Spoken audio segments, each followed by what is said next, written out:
Bakasana, crow pose. It's a great pose, and even if it seems challenging, I practiced it for 2 years. Even that you should practice regularly because it gives a great core strength and self-confidence. Come to forward bend with the hands a little bit bent.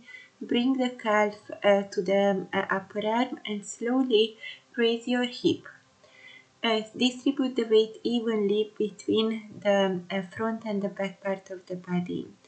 We can start in rhombus position, and from rhombus position it's more easy for ladies because here we can place more part of our inner thighs and calf muscle on the upper arms.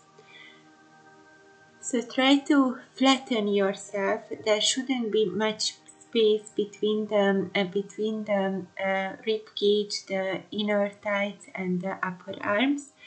See that as you're going forward, you are not falling. Maybe you place a bolster in front of your nose, and you root with the ball of your hands. And try to keep it for a few breaths. For a modification, you can do with one leg and the other leg as well.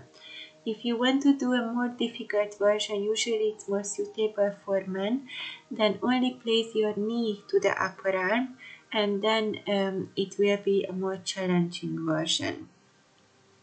And eventually I would like to show you the one leg Bakasana, which really gives you a great core strength. I had a lot of difficulty practicing these asanas, but it gave me a good self-confidence and good core strength when after so many years I was able to do it correctly.